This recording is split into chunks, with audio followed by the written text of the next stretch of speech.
오늘 말씀은 이제 21장까지가 이제 저희가 여기까지 이제 같이 이제 감옥에 갇히는 이 장면까지 이제 저희가 설교를 하고 또 이제 하반기에 또 이어서 22장부터 연구를 했으면 합니다. 오늘은 총 이제 내용으로 보면 세 가지 내용이에요. 첫 번째는 이제 예루살렘에 와서 또 거기서 이렇게 믿는 유대인들 중에 또 바울이 율법을 안 지킨다라고 하는 또 이렇게 오해를 했습니다. 그래서 그걸 오해를 풀기 위해서 또 바울이 결례를 행하는 이야기가 26절까지 나오고 또 27절, 36절은 유대인들, 믿지 않는 유대인들이 또 거짓 선동하고 또 소동을 일으켜서 체포되는 이야기가 나옵니다. 그리고 37절, 40절까지는 그 천부장에게 자신이 어떤 잔지를 이야기하고 내가 유대인들에게 말할 기회를 허락해 달라 요구하는, 그래서 허락해 줘서 거기에 서는 이야기가 전체 이야기입니다. 큰 아마 전체 이야기는 이제 복음을 좀 생각해 보면 그러니까 이 바울 자신을 오해하고 또 심지어 박해하는 저들에게 대적하는 그 유대인들에게 하나님께서 이 바울을 통해서 복음을 전하게 하시는 것이 오늘 전체의 내용이 같습니다.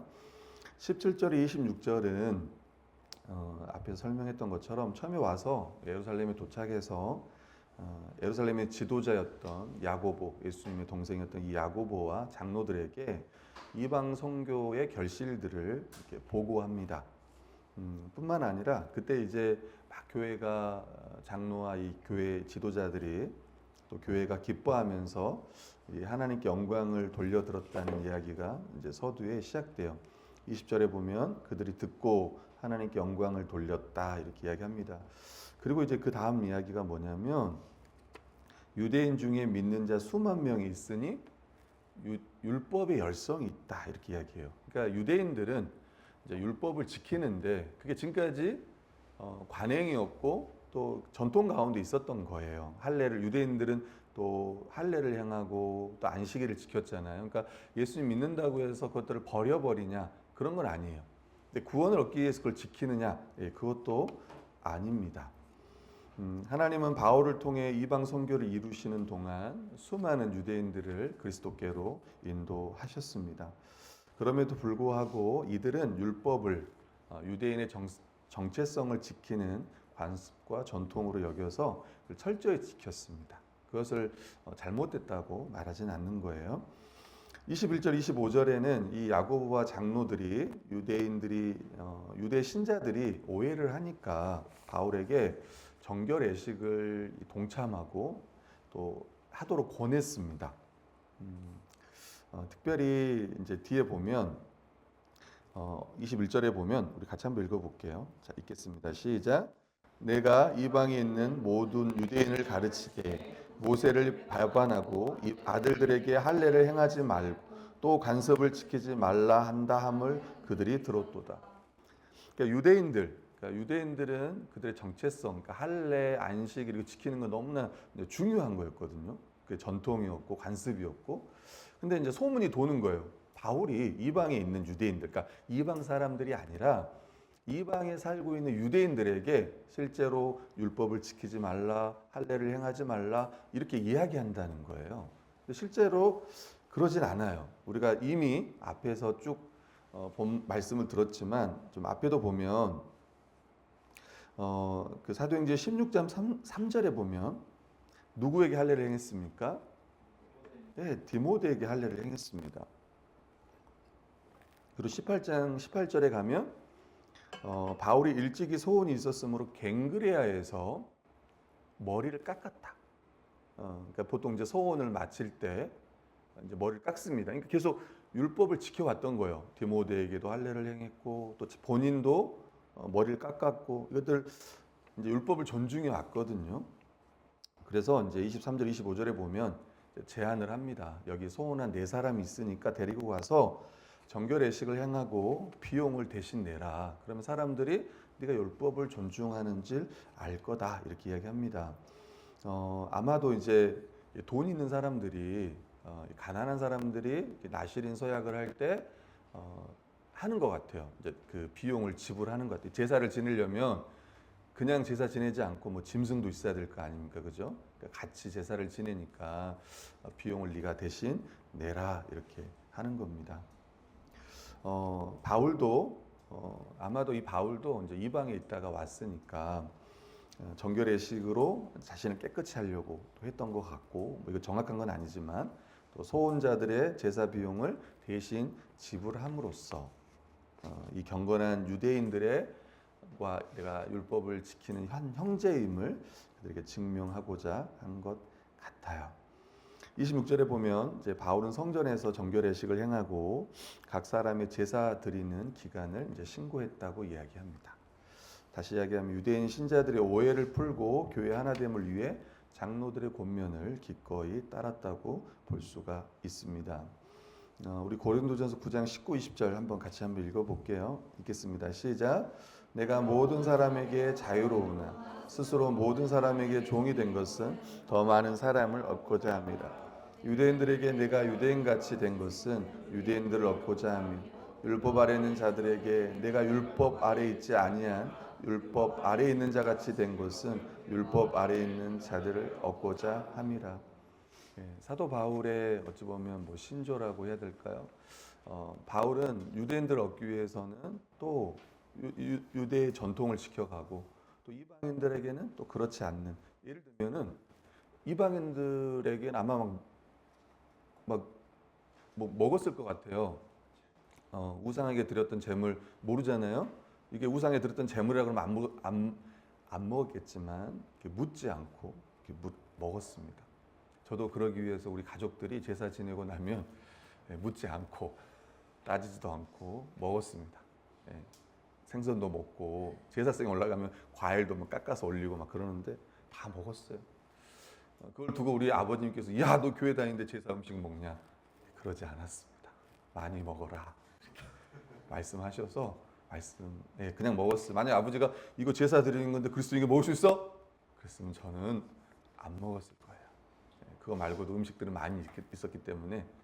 근데 아버지는 뭐 그러지 않았습니다. 도리어 잘 먹었고, 아마 바울도 그냥 안 묻고 먹었던 것 같아요. 그러니까 묻지 않고 이게 어디서 난 고기냐 묻지 않고 막 먹었을 거예요. 그러니까 사도 바울이 먹느냐 안 먹느냐가 중요한 건 아니었어요. 항상 그들의 양심에 따라 사도 바울은 행동했고, 심지어 만약에 그들의 양심이 더럽혀지는 일이 있다면 난 죽을 때까지 고기를 먹지 않겠다라고도 이야기를 했었습니다. 그러니까 유대인들의 덕을 세우기 위해서 또 하나됨을 지키기 위해서 그가 이제 율법의 전통들을 지켰다는 것들, 자신의 권리를 포기하고 모든 사람의 종이 되었다는 것들을 우리 말씀을 통해 살펴볼 수가 있어요. 말씀드리고 싶은 거는 제가 적용할 때 이야기하겠지만, 혹여나 누군가 우리에게 이런 오해를 했을 때 여러분 어떠겠어요? 누가 야, 너 알고 봤더니 저 이방에 나가가지고 뭐 율법도 지키지 말고 뭐 다 필요 없다고 그렇게 이야기했다며, 여러분 어떠겠어요? 막 여러분 막 소리 지르고 내가 언제 그랬어? 봤어? 막 그럴 거예요. 근데 보면 바울은 그러지 않았던 것 같고 차분히 설명했던 것 같고 또 그들의 제안을 따라서 오해를 풀기 위해서 애썼던 모습들을 우리가 볼 수 있는 것 같아요. 두 번째는 이제 예수 믿지 않는 유대인들이 이제 거짓 선동하고 소동하는 이야기가 오늘 본문에 나옵니다.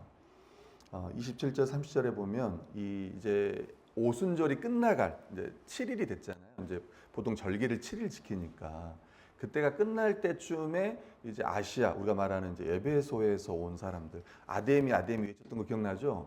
그때 그 사람들을 이렇게 막 이렇게 소동하게 했던, 그러니까 그 당시에는 뭐 아데미 만든 사람들 소동했지만 그때 막 유대인들도 아마 같이 이제 바울과 일행들에 대한 악감을 막 집어넣고 불어넣고 막 그랬을 거예요.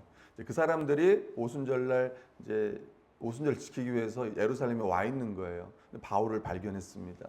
근데 뭐라고 이야기하냐면, 어떻게 말하냐면 우리 27, 28 한번 읽어볼까요? 읽겠습니다. 시작. 그 이래가 거의 참에 아시아로부터 온 유대인들이 성전에서 바울을 보고 모든 무리를 충동하여 그를 붙들고 외치되 이스라엘 사람들아 도우라. 이 사람은 각처에서 우리 백성과 율법과 이곳을 비방하여 모든 사람을 가르치는 자인데 또 헬라인을 데리고 성전에 들어가서 이 거룩한 곳을 더럽혔다 하니. 근데 29절에 보면요. 이는 그들이 전에 에베소 사람 이방인 헬라인 이 에베소 사람 드로비모가 바울과 함께 시내에 있음을 보고, 그러니까 이제 성전 근처에 있었던 것 같아요. 바울이 그를 성전에 데리고 들어간 줄로 생각함이로라. 30절 온 성이 소동하여 백성이 달려와 모여 바울을 잡아 성전 밖으로 끌고 나가니 문들이 곧 닫히더라. 오늘 설교 제목인데 이 뒷부분이 그러니까 이제 주장하는 겁니다. 여러분 이방인들이 이제 저도 안 가봐서 모르겠어요. 우리 은경이 자매가 거길 가봤는지 모르겠지만 뭐 지금은 없겠지 뭐 그죠? 성전이 다 무너져가지고 이제 통곡의 벽이라고 하는 벽 한쪽만 남아 있을 텐데 여러분 성전에 가면 이제 저도 잘 모르겠습니다. 이게 이방인 뜰이 있고 이방인들이 갈 수 있는 길이 있고 그 다음에 담이 있대요. 그리고 그 다음이 성소, 이제 유대인들만 들어갈 수 있는, 그리고 지성소, 대제사장만이 들어갈 수 있는 곳인데 지금 그들은 뭐라고 하냐면 이제 바울이 헬라인을 데리고 이 이방인의 뜰을 지나 성소로 갔다 이렇게 얘기하는 거예요. 근데 당시에는 그 성소에 들어가기 이제 이방인 뜰과 성소의 그 담에 이제 글이 적혀 있었다고 합니다. 그 글이 뭐예요? 제가 이제 글을 적어놨지만 누구든지 이 벽을 넘어가는 이방인은 죽임을 당하리라. 그러니까 이제 유대인들 입장에서는 헬라인을 데리고 바울이 거기 들어갔다는 거예요. 그러니까 유대인들 입장에서 어떻게 했습니까? 사도 바울을 실제로 넘어가면은 사형에 처해졌대요. 잡히면. 그래서 이제 사도 바울을 이렇게 이제 실제로 그런 게 아닌데 그들이 오해한 거죠. 넘겨 짚은 겁니다. 당연히 들어갔겠지 하고 이제 바울을 죽이려고 하는데 성전에서는 못 죽이는 거예요. 성전 바깥에 죽이는 거야. 죽이려고. 그래서 문을 닫습니다. 그 이야기가 오늘 본문에 나와요. 이건 이제 단순한 추방이 아니고 성전을 피로 더럽히지 않으면서, 왜냐하면 피 흘려 죽일 수는 없잖아요. 바울을 막 이제 돌로 막 쳐서 죽일 텐데 그럴 수 없으니까 이제 바깥으로 뺀 거예요. 확실히 죽이려고 하는 이제 그들의 시도였다고 생각해 볼 수 있습니다.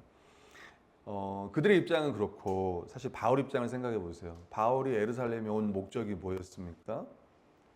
바울이 이방에서 모아온 돈을 가지고 부조금을 가지고 현재 예루살렘 교회가 어려우니까 돕기에 온 거예요. 그것은 예루살렘 교회를 도우면서 우리가 유대인과 이방인이 그리스도 안에서 하나라는 것을 더 드러내려고 온 겁니다. 근데 왔는데 실제로 예루살렘 정말 성령께서 예언했던 것처럼 예고했던 것처럼 바울을 기다렸던 건 뭐냐면 고난이었습니다. 정말 이제 성전 문이 닫히고 이제 곧 죽을 이제 상황인 거예요. 사실 바울은 주를 위해 죽을 각오까지 하고 여기에 왔어요.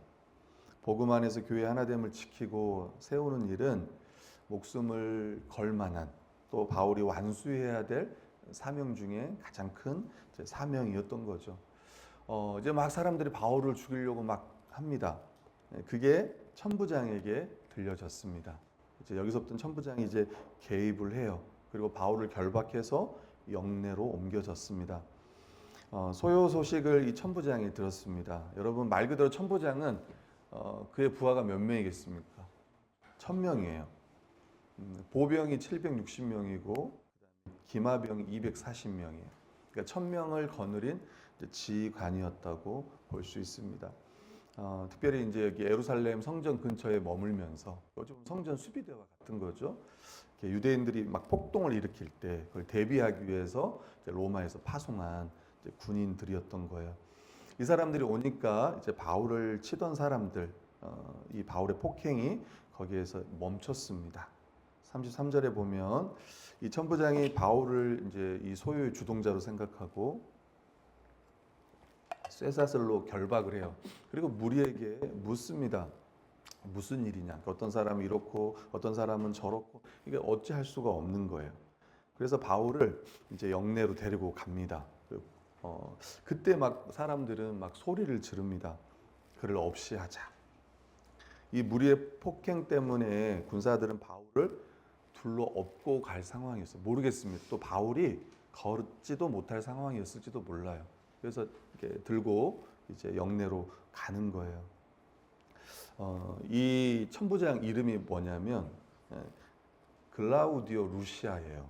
이게 어디 나오냐면 뒤에 보면 사도행전 23장 25, 27절에 보면 나옵니다. 그러고 나서 천부장은 이렇게 편지 썼습니다.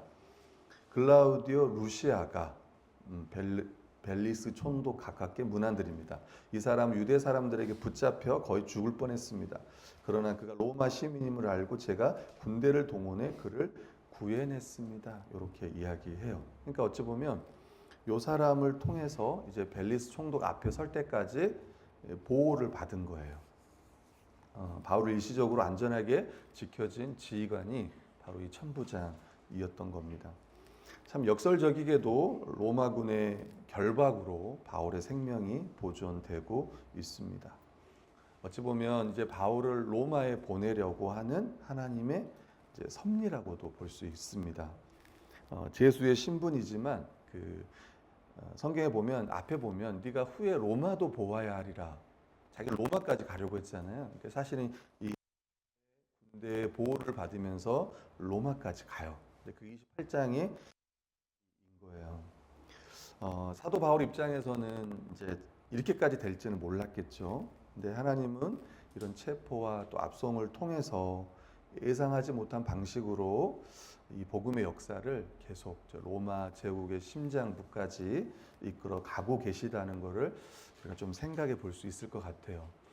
우리가 아까 찬양도 불렀지만 사실 우리가 하나님의 계획을 다 알 수 없습니다. 우리 인생을 살다 보면 또 내 계획대로 살지 안 될 때도 많고, 내가 하나님을 위해서 또 내 인생을 이렇게 또 쓰고 교회에서도 또 우리가 원치 않은 방향으로 참 갈 때도 많이 있어요. 실제로 참 우리 하나님의 섭리를 알지 못하지만 그럼에도 불구하고 하나님께서는 교회를 또 우리 그리스도인들을 또 선하게 이끌어 가심을 믿습니다. 아멘. 37절 40절은 자신의 신분을 밝힙니다. 갑자기 뜬금없이 이 천부장이 그래요. 너 그 애굽 사람 아니야? 갑자기. 그 당시 이제 그 당시 3년 전에, 그러니까 지금 이 천부장이 말하는 3년 전에 그랬대요. 애굽에서 3만 명의 군중을 모아가지고 이 예루살렘에 이 로마군을 이렇게 퇴폐시키고 예루살렘을 탈환하고자 했던 선동했던 애굽인이 있었대요. 그러니까 잘은 모르지만 뭐죠? 예, 그런 사람이 있었나 봐. 이 사람 도망가서 이제 이걸 못 잡았는데 혹시 너 아니냐? 갑자기 바울에게 왜 그런지 모르겠지만 너 그 사람 아니야? 너 주동자 아니야? 그랬는데 사도 바울이 막 헬라 말을 쓰는 거예요. 애굽 말을 써야 되는데 헬라 말을 막 쓰면서 아니다. 나는 다소 사람, 다소 시민이다. 이렇게 이야기하는 거예요. 그러면서 뭐라고 하냐면 자신이 막 내가 억울하다. 내가 지금 유대인들에 의해서 내가 지금 이렇게 맞고 막 피투성이 되고 막 이게 정말 내가 억울하다. 그렇게 호소하지 않아요. 또 이들의 막 자기 로마 시민이잖아요. 근데 지금 유대인들이 날 폭행했다. 이런 말도 하지 않습니다. 다만 그가 요구했던 것은 내가 내 백성에게 말할 기회를 주시오. 이렇게 얘기했단 말이에요. 천부장의 허락을 받은 바울은 조금 전까지 자신을 죽이려고 했던 자들 앞에 다시 섰어요. 그게 39절, 40절 말이에요. 우리 40절만 한번 읽겠습니다. 시작. 천부장이 허락하거늘 바울이 층대 위에 서서 백성에게 손짓하여 매우 조용히 한 후에 히브리 말로 말하니라. 네, 이제 그 설교가 이제 바울의 변명일 수도 있고 바울의 연설일 수도 있고 이제 22장부터 이제 유대인들에게 내가 왜 이 자리에 서 있는지, 내가 왜 이방인들에게 복음을 전했는지를 쭉 설교를 합니다. 그 부분은 이제 다음에 우리가 좀 살펴봤으면 좋겠고, 여기까지 좀 생각해 보면 바울의 관심은 어디에 있었던 것 같습니까? 바울의 관심은 지금 자신의 안위가 아니고 복음을 증언하는 사명에 있었다는 거예요. 우리가 이 부분을 절대 간과하면 안 되겠다, 그런 생각을 한번 해봅니다. 자, 묵상과 적용하겠습니다. 첫 번째는요, 오해를 풀기 위해서 최선의 노력을 다하자. 바울이 받은 오해를 좀 생각해 보면 민족의 반역자, 모세 율법의 파괴자, 성전 회방자, 이방인을 들고 거룩한 성전에 들어갔다고 했잖아요. 또 심지어 애굽 반란군의 지도자. 그러니까 그가 지금 수많은 자기 동족뿐만 아니라 또 이방인에게까지 오해를 받고 있는 상황이에요.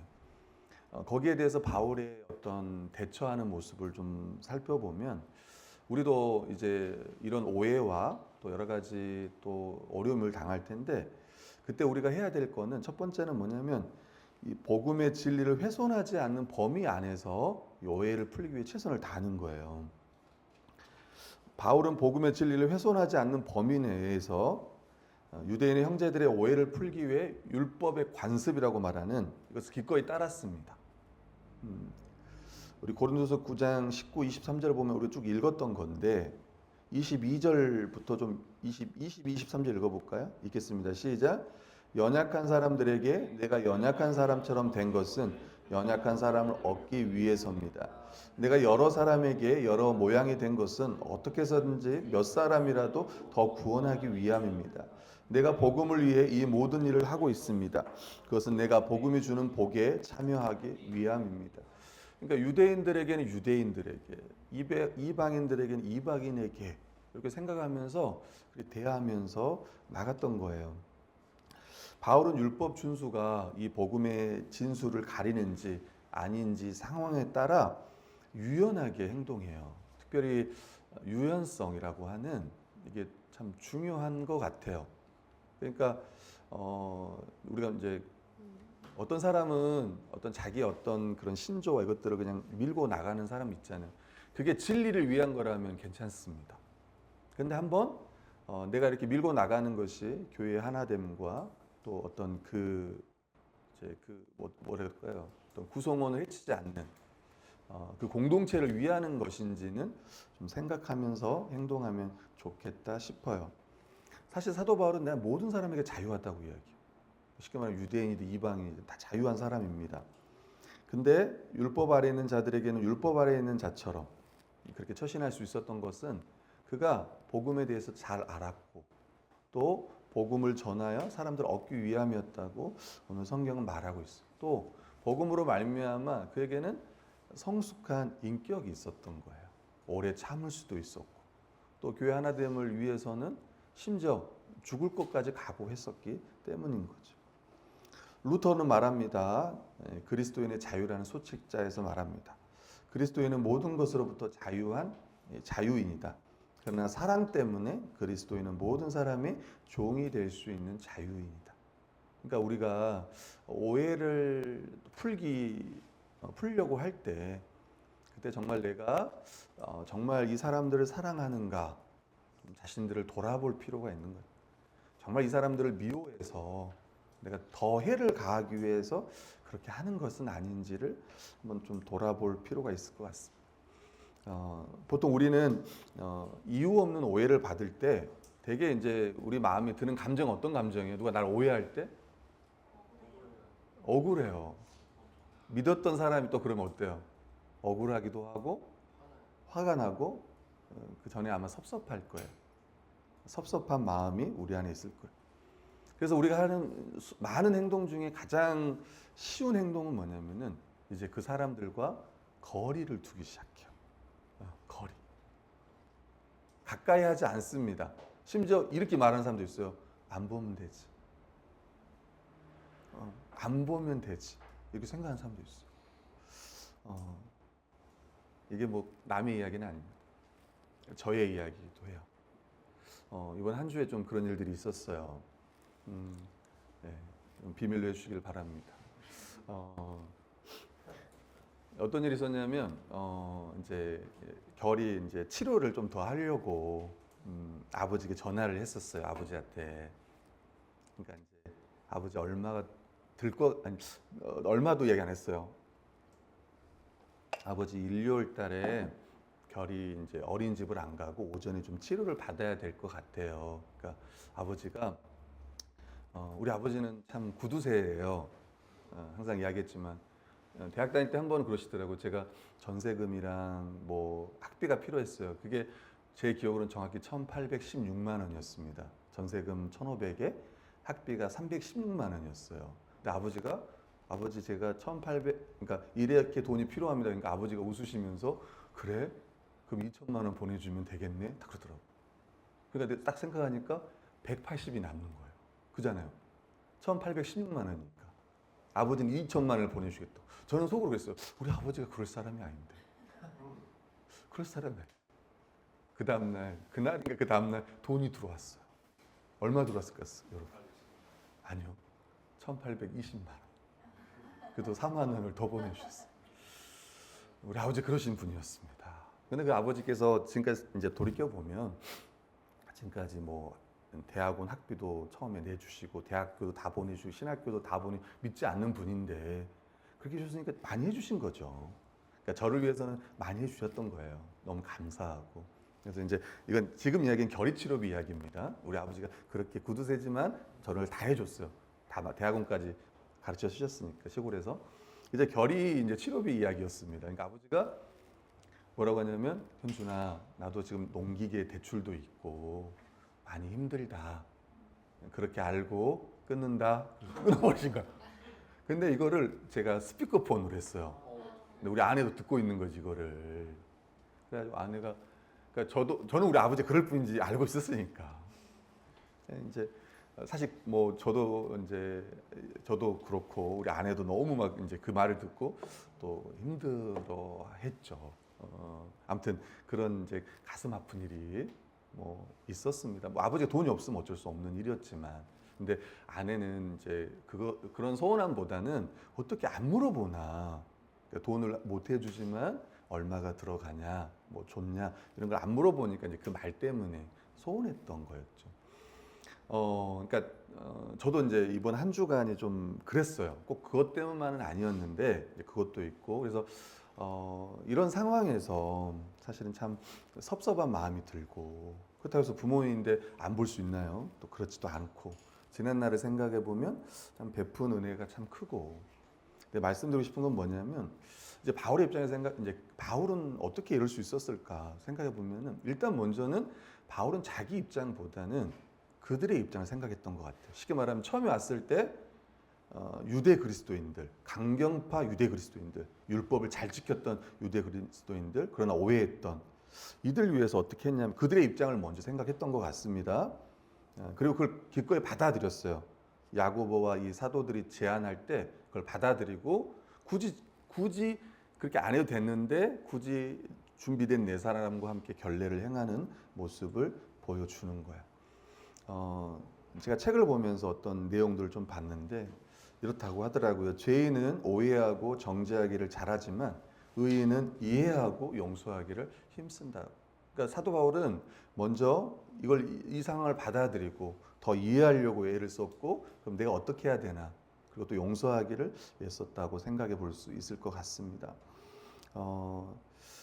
하나님이 주신 은혜를 믿고 신뢰하고 항상 감사함을 잃어버리지 않는 것, 기뻐함을 잃어버리지 않는 것, 우리가 망해도 감사할 때까지 가는 것, 누가 어떻게 안 해줘도 감사할 때까지 가는 것이 신자의 삶이라는 것을 우리가 다시 한번 생각해 보았으면 해요. 이렇게 하나님을 향한 우리의 가장 큰 죄, 이 어마어마한 죄가 사실 갚을 수도 없잖아요. 이 죄값을. 그러니까 다시 이야기하면 우리가 복음 앞에 서면, 복음 앞에 있으면 우리는 감사와 또 자족과 찬양을 할 수 있습니다. 뿐만 아니라 다른 사람에 대해서도 용서하지 않을 수 없고 사랑하지 않을 수 없다는 것. 다시 이야기하면은 그 상황에 저도 그랬잖아요. 저도 당연히 아버지에게 소원하고 왜 손자를 이렇게 생각하지 않을까? 왜 자기를 먼저 생각할까? 왜 마음으로 걱정하지 않을까, 염려하지 않을까 그런 생각을 전 들어요. 자연스럽게 듭니다. 근데 사실 거기서 멈추면 신자든 불신자든 아무 차이가 없을 거예요. 도리어 불신자 중에는 더 아버지가 어려우면 그럴 수 있지. 지금까지 준 게 얼마나 큰데. 이렇게 생각하는 안 믿는 자들 중에도 그런 분들 참 많을 거예요. 근데 신자인 제가 그것 때문에 계속 아버지를 미워하고 막 그렇다면 어떨까요? 그건 하나님께서 기뻐하지 않을 거고 또 용서받은 자로서 마땅하지 않은 태도일 거야. 근데 제가 이야기를 하는 건 뭐냐면 우리도 이것들을 기억하지 않으려고 하면 하나님의 은혜에서 더 멀어지려고 하면 아니면 내가 지금 용서하지 않은 마음이 들고 있다면 더 미흡다면 막 분노하고 있다면 화를 내고 있다면 한번 생각해야 될 거는 이 상황이 커서가 아니라 당연히 큽니다. 그걸 작다고 말하는 게 아니에요. 도리어 내가 지금 복음 안에 있는지 내가 이 복음 은혜를 기억하고 있는지를 다시 한번 생각을 해야 된다는 거예요. 여러분 성탄절입니다. 성탄절의 주인공은 누구죠? 예, 산타입니다. 산타입니다. 산타입니다라고 말하는 사람들이 분명히 있을 겁니다. 산타는 아닙니다. 절대 산타는 아닙니다. 최근에 저 3층 올라가 보면 이제 산타 장난감이 있어요. 플레이모빌 산타가 있는데 저희가 산 게 아니고 승재 어머니가 성탄절이라고 승재 할머니가 사줬던 거예요. 그래서 결이 더 사준 건데 그러더라고요. 모르시니까 목사님 그거 성도들 잘 보이게 교회 2층에 갖다 놔도 된다고. 그래서 저희는 산타는 아닙니다 이야기는 했는데 아무튼 처음에 결이가 많이 좋아하고 그러긴 하더라고요. 근데 여러분 예수님이 성탄절은 예수님이 인간이 되신 거잖아요. 하나님이 인간이 되신 날이란 말이에요. 성육신이라고 생각해 보여요. 성육신. 인카네이션입니까? 성육신이. 그러니까 하나님이 인간 되신 그 이유를 생각해 봐요. 그건 다름이 아니라 우리 같은 죄인을 구원하기 위해서예요. 용서하지 못하고 사랑하지 못하는 우리를 구원하기 위해서입니다. 다시 한번 우리는 성탄절을 맞이하면서 우리 죄의 무게를 다시 한번 생각하고 우리도 복음을 떠나면 얼마든지 분노할 수 있고 또 미워할 수 있고 교만해질 수 있고 하나됨을 깨뜨릴 수 있다는 것을 생각해야 돼. 어느 순간 보면 감사가 사라지고 자족이 사라지고 예배가 형식적이 되고 말씀을 봐도 말씀을 들어도 그게 내 마음에 와닿지 않고 그러나 내 마음속에는 어떤 생각만 있냐면 왜 나한테 저럴까? 도대체 저 사람은 왜 저럴까라고 하는 그런 생각만 계속 있는 거예요. 주위 사람에 대해서 계속 원망해요. 근데 이 말썽 피우는 사람들, 자기를 향해서 돌을 던지는 사람들에게 지금 사도 바울은 어떻게 대하는지 보세요. 저는 예전에 스데반의 설교를 했어요. 그때 이 자리에 없지만 우리 이내가 그때 교회를 떠난 그 주였습니다. 이내가 떠나고 그 다음 주였어요. 사실 이내가 떠났을 때 제 마음에 사실 상심이 있었습니다. 상심이 작지는 않았어요. 그러면서 그 말씀을 제가 설교할 때 제가 어떤 생각을 했냐면 스데반은 그러니까 그렇다고 이내가 저에게 돌을 던졌다는 건 아닙니다. 오해하지 말고 그냥 스데반의 설교를 생각하면서 저에게는 아주 작은 상심이었지만 사도 바울은 스데반은 돌을 맞잖아요. 자기를 향해 돌을 막 던지는 사람들 향해 뭐라고 합니까? 하나님, 저들을 용서해 주세요. 그리고 뭐라고 하냐면 눈을 들어 어디를 봤냐면 저 하늘을 봐요. 그러면서 인자가 하나님 우편에 서 계시다고 했어요. 그러니까 스데반을 보든 또 지금 바울을 보든 좀 생각해 보면은 자꾸 우리는 어디에 마음을 쓰냐면은 거기에 마음을 쓰는 거예요. 나에게 돌을 던지는 사람들, 또 그 상황들. 그러니까 여기에서 헤어나오지 못해. 도리어 더 분노하고 더 원망하는 마음이 우리 안에 있는 거예요. 바울은요, 스데반은요, 돌아보면 그 가운데 죄인이었던 자기를 구원하시고 복음을 전하게 하셨던 그 하나님의 은혜를 생각하면서 그 시선을 그들에게 돌리지 않고 그 시선을 하나님의 시선으로 그들을 바라보는 겁니다.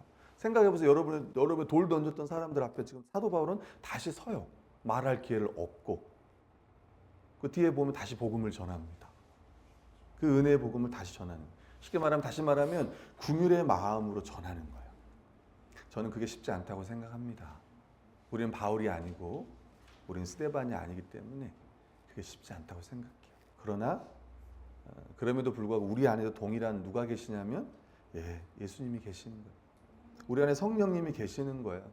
그래서 기도하는 거예요. 하나님, 내 마음은 정말 분노하고 내 마음은 정말 원망하는 마음이 너무나 크고, 하지만 그때 다시 한번 제 마음을 바꿔주십시오. 도리어 그들을 긍휼히 여길 수 있는 마음을 주십시오.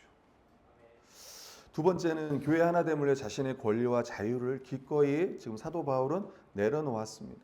자신의 원칙을 막 완강하게 고집하는 게 아니라 도리어 화해와 더 연합을 소중하게 여겼던 거예요.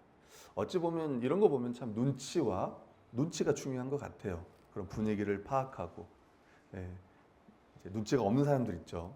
저도 그럴 때가 많은데, 그럴 때 한번 전체를 돌아보고, 어떨 때 내가 나의 어떤 주장과 또 나의 권리들을 내려놓으면서 더 공동체 하나됨을 위해서 애쓰는 거예요. 교회 하나됨을 위해서. 그것을 하나님은 기뻐하시는 거예요. 아멘.